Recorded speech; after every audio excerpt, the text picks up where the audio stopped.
Zoomer or a late millennial, chances are you probably spent some time playing Call of Duty, classics like Modern Warfare, Black Ops, the good old days. Unless you had a life, of course. When people try to do socio-political analysis of video games, they often focus on the wrong things and often get a lot of backlash, sometimes rightfully, sometimes wrongfully. But people often focus on the wrong things to try to use video games as a lazy scapegoat to blame for society's problems. We must stop the glorification of violence in our society. This includes the gruesome and grisly video games that are now commonplace. The video games, the movies, the internet stuff is so violent. It's so incredible. I see it. I get to see things that you'd be amazed at. Now look, I like video games. I think they can be a great force for good. Games like Minecraft, Skyrim can build great imagination and creativity, and various games have shown to improve reflexes and can really help you build friendships online. I know I have, certainly. And despite the criticisms that will be levied in this video towards Call of Duty, I do enjoy Call of Duty games. In fact, I spent a lot of my younger life playing them. They're undeniably a lot of fun. And I don't think video games in general are bad in and of themselves whatsoever. I would actually argue that video games are an art form, something that's probably a lot of philosophy people disagree with, but I think it can be argued. Now, before getting into the meat and potatoes of this video, let's establish what this video is not about. This video does not argue that video games make people violent, nor that they cause violence, and are to blame for school shootings like some liberal soccer moms and conservative boomer dads may like to think. In reality, it's a lot more complicated than that. In fact, I would actually argue that video games pacify urges for violence by allowing people to channel transgressive urges into games rather than taking them out in real life. Not only that, but the idea that they actually make people violent has been disproven time and time again.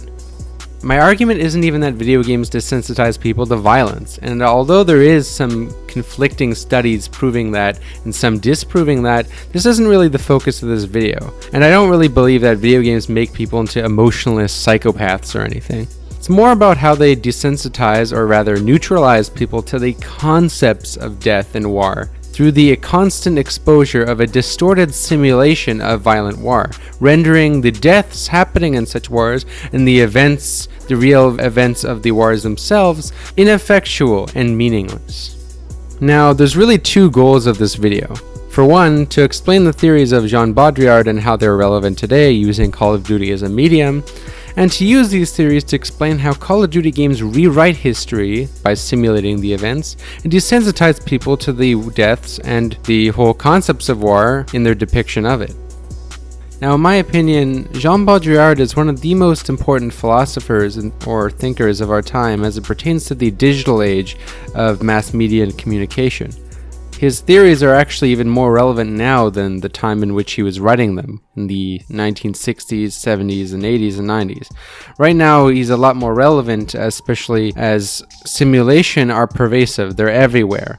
You see it on social media, you see it everywhere on the internet, videos, and now video games. Video games, I would say, is one of the most interesting evolutions of the simulation. In this video, I'll only be going over two of Jean Baudrillard's works for now, Simulacra and Simulation, and his series of essays in his book called The Gulf War Did Not Take Place, which I believe is extremely relevant to the Call of Duty franchise.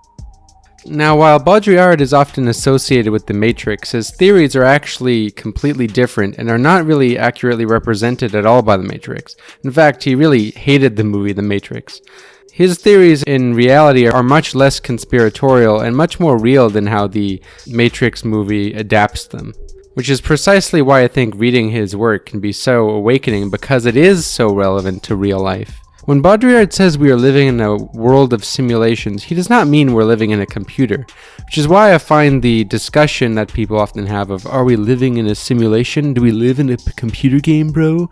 I find that debate quite annoying because it misses the real point. What he means is most of our life is already mediated by images and hyperreal simulations of reality in the era of mass communication and mass media, whether it be through TV, computers, smartphones, the internet, social media, and now video games. So in this regard, the Matrix could be seen as a metaphorical perversion of Baudrillard's theories, and not an actual adaptation. You've been living in a dream world, Neo. For learning about simulations in real life, his work Simulacra and Simulation is generally a good place to start, although I wouldn't recommend reading it right away because it's quite complex. I would recommend watching a few videos at first, and I've recommended in my description a couple of really easy articles, the easiest articles I could find that explain Baudrillard's theories, or at least the ones that I think are relevant. Now, what is a simulacrum? A simulacrum is a sign or image that is a copy or replicant of something. Simulacra is the plural for multiple simulacrums. A simulation is a situation or process, experience, or state of being which is defined and regulated by simulacra. For Baudrillard, simulacra are ever more pervasive in a society that increasingly looks towards visual media for its reality. An image in such a society moves through 4 phases of being a simulacrum. The first order is a reflection. It is a reflection of a profound reality, in which we are aware that it is a reproduction, and know of the original referent. An example could just be a picture. A second order simulacra, which is more common nowadays, is a mask, which masks and distorts a profound reality. An example could be an edited photograph, painting, sculptures, or a photoshopped model on Instagram. Or dudes who Photoshop their biceps that aren't even there. Now, in both the first and second order simulacrum, there is an original referent to point to.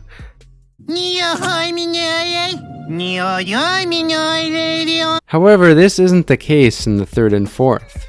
In the third order simulacrum is when there is no original or referent, making it a full simulacrum. The third order simulacra is an illusion. It masks the absence of a profound reality, entering the hyper-real, displaying something that is more real than the real thing. A perfect example of a third order simulacrum is the popular Starbucks drink, the pumpkin spice latte, and the company's purpose is to market this product to recreate the feeling of a season, yet there is no trace whatsoever of pumpkin ingredients in the pumpkin spice latte. Now, in a fourth order simulacrum, which is a pure simulacrum, is one that has no relation to reality whatsoever. It is its own entire pure simulacrum. Fourth order simulacrum are copies that no longer have an original, or copies that never had an original in the first place. They're its own entire simulation. Now, in most cases, Call of Duty games, and most video games in general, would be considered a fourth order simulacrum. A good way to understand how video games simulate a hyper-reality by being more real than the real is how one feels after playing a lot of video games and then returning to the real world. When in a state of playing a lot of video games, you sometimes find things in real life a lot more boring in comparison. Trust me, I've definitely been there. This skit by Reckless Tartuga exemplifies this perfectly. With improved technology and new markets to satisfy, video games offer a more realistic simulation than anything before. In particular, Call of Duty Black Ops 1, Modern Warfare 1, and Modern Warfare 2 are simulations of real wars that took place, with Call of Duty Black Ops 1 being Vietnam War, the Cold War conflicts in Cuba, and Modern Warfare 1 being the first Gulf War, and Modern Warfare 2 being the Afghanistan War and the second Iraq War. However, their portrayals of these wars are so distorted and mixed with fictional elements and events and characters to the point where they no longer reflect reality whatsoever, making these games pure fourth-order simulacras. Modern Warfare 2 oddly inserts the Russians into the Afghanistan War in a quite bizarre way that just completely reshapes the history of what actually happened. The Russians were not really involved in the Iraq wars, and they weren't involved in the Afghanistan wars. The US oddly inserts the Russians into virtually all these conflicts in a very bizarre way. Now, in these games, there's a lot of not so subtle propaganda. The Americans are always portrayed as the good guys, and that they're there for righteous, noble, and heroic reasons, and that they're there for honorable causes, whereas the Russians, Afghans, Iraqis, Cubans, and Vietnamese are portrayed villainously and monstrously.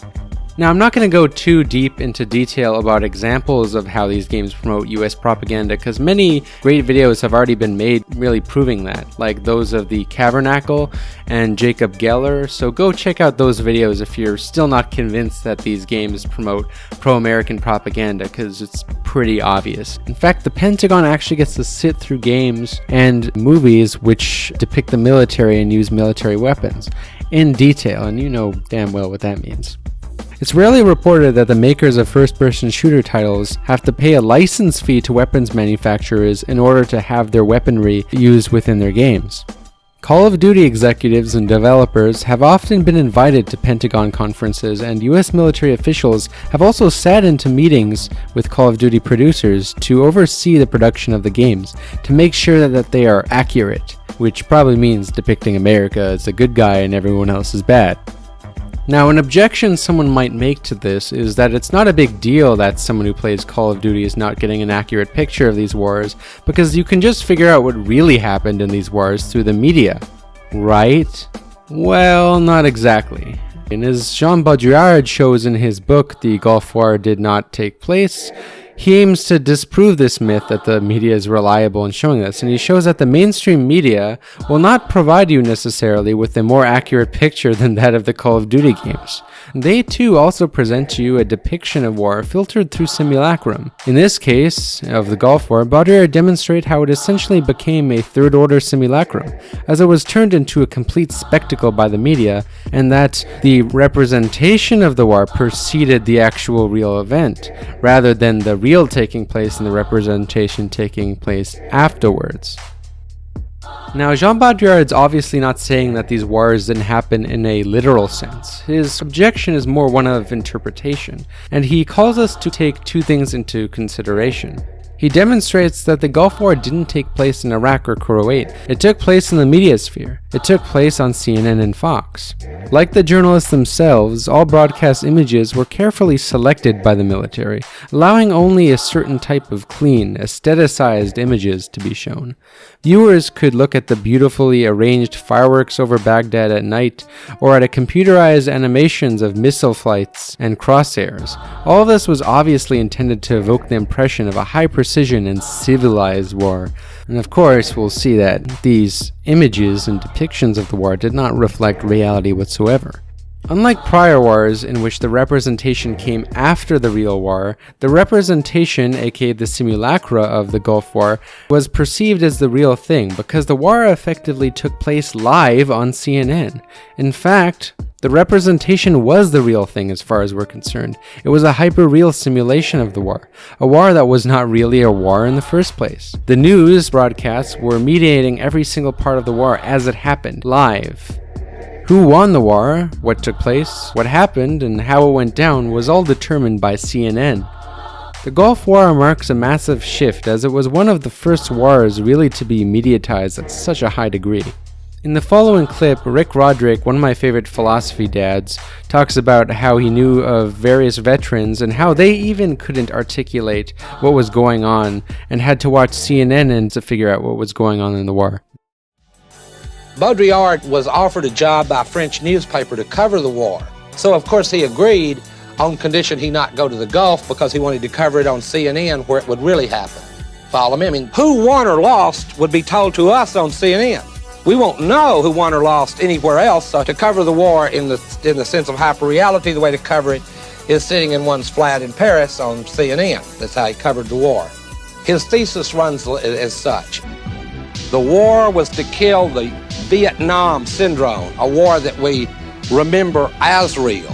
It's a real war. So the way to kill that memory, according to Baudrillard, is to fight a hyper-real war. The real part of the war may have been along those dimensions, but the hyper-real part was the nightly Scud watch, the Scud explosions on TV. And it's hard to even evoke the feeling of togetherness the American people had in the glow of the television set, watching.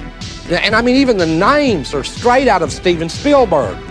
Patriot missiles, blowing up Scuds. The poetry of the hyper-real is something, I mean, Walt Disney wouldn't do something that hokey. Patriots versus Scuds. I mean, that's worse than Darth Vader or something. So the Patriots would blow up the Scuds. Of course, Later we found out, according to the Israeli military, that there were only, 1 or 2 confirmed hits. CNN, of course, showed those over and over and over again to us, so that as we watched the war, since those hits could be simulated, the hyper-real feeling of continuing victory and success of our technology was reinforced daily, capped off by the moral equivalent of a sportscaster's comment at the end of a game every night, when the military people would get out and roll out the scorecard for the day. Very much like we do after the Bulls and Phoenix play, and we come out like the U.S. is Michael Jordan, and the other side is Barkley, and Michael scored 55, Patriot missile shots, and the other side 28, and we won, you know. Well, by the end of the article, I was going, that's just way too cynical even for me. I can't buy that argument. Then I just had to start trying to find people who had been in the war. Found a young pilot, and he said, it was very exciting. And then he went on to explain to me how the sights that they used in order to fire their smart bombs were just like the games in the arcade that he grew up with. No way in the world could he have had better practice than he got in those arcades to fire his smart bombs. I mean, it had passed him by that the real had happened, even though he was really there. I talked to a woman who had been on the ground in a Jeep for most of it. And she went, the desert's so big and the sand, but I really didn't get a feel for it till I got home and saw what my husband had taped. Why? Because the little individual actors sink into insignificance compared to the damn spectacle of the thing. The spectacle of it. What should happen to Saddam Hussein when the war is over? Average Americans and experts tell what price they think he should pay. Watch Primetime Thursday. In previous wars like Vietnam, people did see ground troops with the enemy, and casualties were televised to a certain degree and less regulated to the extent it was in the Gulf War and wars occurring now in the mass media age. In the Gulf War, people didn't see the horrific casualties inflicted upon the Iraqis. Almost nothing was made known about Iraqi deaths. All that spectators got to know about the war was in the form of propagandistic imagery. The Gulf War was not really a war. Rather, it was an atrocity masqueraded as a war. It was an extremely one-sided conflict. The reality was far more worse than what the media portrayed the conflict to be. Iraqis were massacred, and the US used napalm, lethal gas, and killed many Iraqi civilians by bombing houses. 100,000 Iraqis ended up dying. Baudrillard is pointing to the fact that only one side is losing significantly more lives than the other, making it more of an invasion, an atrocity, a massacre, not a war. Yet the media made it seem like there was. It was there to convince viewers that there was actually something worth fighting for. The other side is not represented at all. They're portrayed. They didn't interview any Iraqis, their perspective was not displayed, nor were there casualties, and the US media machine gives them a disproportionate advantage and hegemony over perception. In a similar way, Call of Duty story modes rewrite history in the way that the media does. You're there playing as the Americans against the enemy, the Iraqis. In these video games, you don't have to commit these mass atrocities. You don't have to kill civilians, bomb homes, burn people to death with napalm quite as extensively as they do in real life. In fact, you're actually penalized in a new recent adaptation of Modern Warfare if you even try to kill civilians or if you try to kill young children. But of course, as we know in real life, the US soldiers surely did that. Jean Baudrillard also writes about how history is not only rewritten or made in the media, but he also writes about history is rewritten in a lot of American films, which I'll go to demonstrate how that also extends into the video game realm, like Call of Duty. There is only one road, Tariq al-Maut, the highway of death. The Russians bombed it during the invasion, killing the people trying to escape.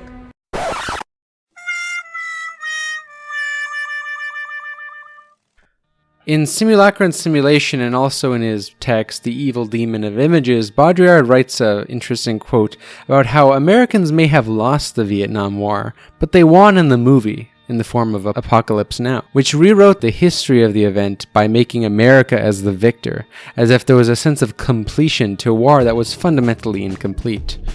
Why did this Vietnam War, so long, so ferocious, vanish from one day to the next as if by magic? Why did this American defeat, the largest reversal in the history of USA, have no internal repercussions in America beyond a few temporary protests that were gradually erased from the memory. He says the reason for this is essentially because the movie rewrote its history, and movies like Rambo really rewrote the history of this conflict.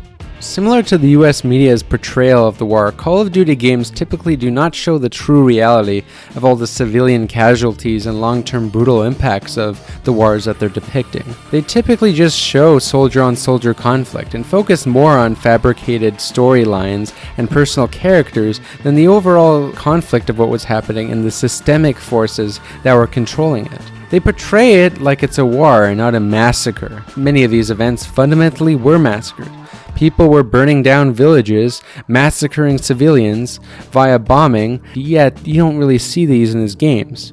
In the very few moments in Call of Duty when they do display casualties or the killing of civilians, they depict it as if they were inevitable consequences of the reality of war. That's what they tell you often. People who are pro-war and try to orchestrate consent for it, first they'll deny that these casualties happened, and then they'll backtrack and say, well, it's necessary. This happens. This is just war. It's how it is. There's no alternative. Either you are with us, or you are with the terrorists. As a gamer playing these Call of Duty story mode campaigns, while you may not be consciously interpreting everything you are seeing as reality, and you obviously know that this is a game, but you're a relatively young kid getting exposed to these games and their depictions of Vietnam, Iraq, and the Afghanistan war in a way that is fundamentally very distorted.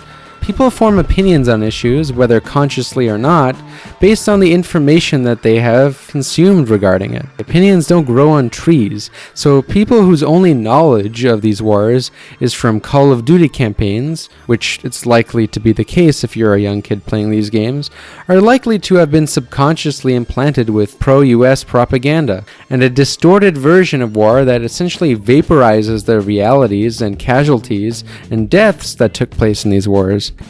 Call of Duty is one of the most popular video game franchises of all time. Millions grew up and continue to grow up playing the game.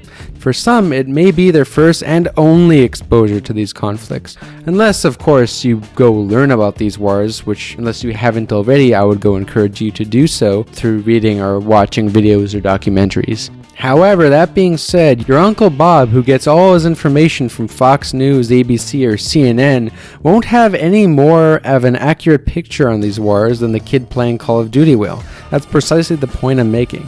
They are also forming their opinion of such wars based on Simulacra, as is the kid playing the Call of Duty video games. When I was a young kid playing the Call of Duty campaigns, I was not thinking about things this way. I didn't consider myself to be pro-war, at least, neither left-wing or right-wing. I was too young to really formulate my political beliefs. I was just a young kid playing video games who passively absorbed all of this propaganda until I became old enough to recognize that the depictions of such wars were a farce. But at the time I was playing the most Call of Duty, I was the most unaware and disaffected from the external world than I ever was.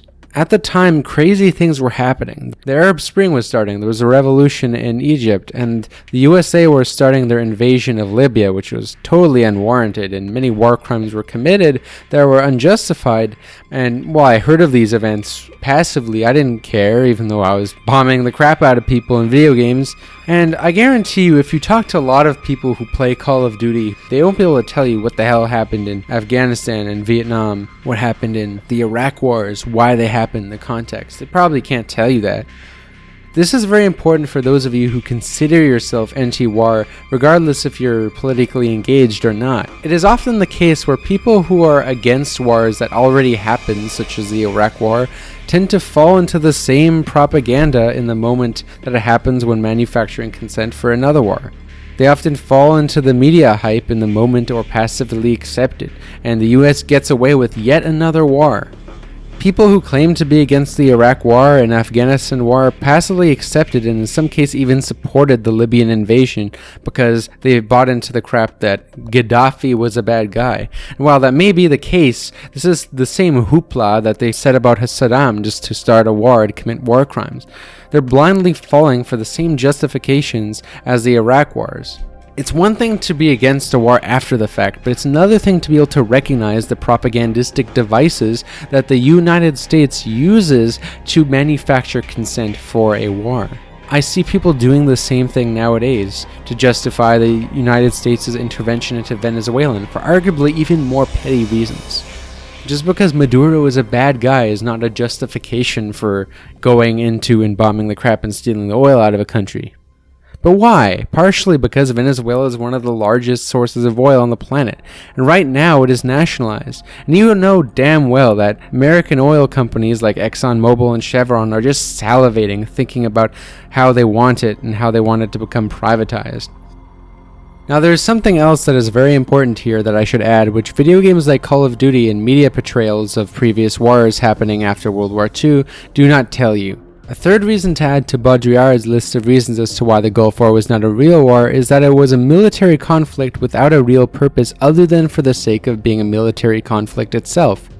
American video games like Call of Duty, movies, and US media like to pretend that wars like the Gulf War, Iraq War, Afghanistan War, and the Second Iraq War were for honorable causes and that they were for some notable idea like the pursuit of freedom and democracy, or a mission to address a global threat and establish peace. In reality, the reasons behind such wars are much more hollow.